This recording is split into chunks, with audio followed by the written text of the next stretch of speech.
লাউ কিভাবে পোকার হাত থেকে বড় করে খাবেন আর কোন সময় থেকে মেচড়ি বেশি ধরবে সেটা আপনাদের সাথে আজকে শেয়ার করব। প্রিয় দর্শক, আসসালামু আলাইকুম। দেশ ও দেশের বাইরে থেকে যারা আমার ভিডিওটি দেখছেন সবার প্রতি আন্তরিক ভালোবাসা ও অভিনন্দন রইল। তো সম্পূর্ণ ভিডিওটি আমরা দেখে নিই কীভাবে মেচড়ি বেশি ধরবে আর লাউ বাছিয়ে খাবো। দেখতেই পারছেন পুঁই শাক দিয়ে মেচড়ি দিয়ে রান্না করে নিলাম, আর এদিকে বড় মাছ দিয়ে লাউ রান্না করে নিছি। খুবই স্বাদের লাউ আমার গাছের। তো চলুন বন্ধুরা, আজকে আমরা শেয়ার করি। দেখতেই পারছেন কতগুলো মেচড়ি তুলে নিয়েছি, আরও তুলবো। আমি এখন আপনাদের সাথে পুঁই শাক গাছের মেচড়ি দেখাবো, তুলবো এবং আপনাদের সাথে শেয়ার করব কোন সময় থেকে পুঁই শাক না কাটলে বেশি মেচড়ি ধরবে। তো চলুন আমার গাছে চলে যায়। আমি ছাদ বাগানে পুঁই শাক গাছ লাগিয়েছি, প্রচুর পুঁই শাক খেয়েছি, আপনাদের সাথে শেয়ার করেছি, আত্মীয় স্বজন প্রতিবেশী সবাইকে দিয়েছি। আর দেখুন, যত জালি ডুগাই হোক না কেন, যখন মনে করবেন গুঁড়ায় গুঁড়ায় অল্প অল্প মেচড়ি দেখা যাচ্ছে, তখন আপনারা আর পুঁই শাক কাটবেন না। না কেটে তখন থেকে শুরু হবে শুধু মেচড়ি খাওয়া।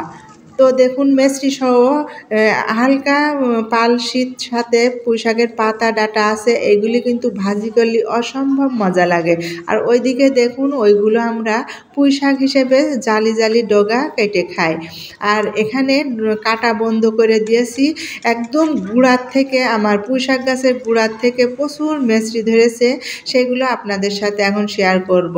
তো বন্ধুরা, যখন পুঁই শাকের গুঁড়ায় গুঁড়ায় অল্প অল্প ছোট ছোট মেচড়ি দেখবেন, তখন পুঁই শাক কাটা বন্ধ করে দিবেন। তাহলে একদম গুঁড়ার থেকে আপনার ভরপুর মেচড়ি ধরবে। প্রায় প্রতিদিনই মেচড়ি তুলে আপনি খেতে পারবেন। দেখুন, এবার আমি একদম গাছের গুঁড়ার থেকে দেখাচ্ছি কতটা মেচড়ি ধরেছে। আমার ভিডিওটি যদি আপনি ফলো করেন, তা আমার কিন্তু ছাদ বাগানে প্রচুর গাছ আছে। উস্তে, করলা, পুঁই শাক ইত্যাদি ইত্যাদি অনেক সবজির গাছ আছে, যা পর্যায়ক্রমে আপনাদের সাথে শেয়ার করব। আর এখন মেচড়ি কোথা থেকে কাটলে, কোন সময় থেকে কাটা বন্ধ করলে মেচড়ি বেশি পাবেন, সেইগুলো কিন্তু আপনাদের সাথে শেয়ার করলাম। আশা করি আপনাদের সম্পূর্ণ ভিডিওটি দেখলে ভালো লাগবে এবং উপকারে আসবে। অনেক সবজি গাছ আমার ছাদ বাগানে আছে, আর ইতিমধ্যে আমার ছাদে কিন্তু সবজি গাছ লাগানোর জন্য ভরপুর কাজ চলছে। এই জন্য আপনাদের সাথে ভিডিও নিয়মিত ছাড়তে পারছি না এবং সময় দিতে পারছি না, শুধু গাছ লাগানোর জন্য। তো বন্ধুরা, দেখুন কতটা জালি ডুগা, তার আগায় পর্যন্ত মেচড়ি ধরেছে দেখুন। তবুও কিন্তু আমরা এই জালি ডুগাটা কাটি না, শুধু মেচড়ি খাওয়ার জন্য রেখে দিয়েছি এই পাশের পুঁই শাক গাছগুলো। আর আমার গাছে বেগুন, করলা, উস্তে প্রচুর ধরে। আর এছাড়াও খুবই লাউ ধরেছে, তা আপনাদের সাথে শেয়ার করব। লাউ কিভাবে পোকার হাত থেকে বাঁচিয়ে আপনারা বড় করে খাবেন। আর লাউ তো শীতকালে এতটা মজা লাগে, তা আপনারা জানেনই। তো বন্ধুরা, অনেকগুলো মেচড়ি তুলে নিলাম, দেখতেই পেলেন। এই মেচড়িগুলো কিন্তু খেতে অসম্ভব মজা, আর দেখতেই পেলেন অনেকগুলো তুলে নিলাম। এখন চলে যাব আমরা লাউ গাছের কাছে। লাউ কিভাবে পোকার হাত থেকে বাঁচাবো, কোন পদ্ধতিতে, সবটাই আপনাদের সাথে শেয়ার করব। তো চলুন বন্ধুরা, আমার লাউ গাছের কাছে। লাউ গাছের কাছে আপনাদের নিয়ে চলে আসলাম।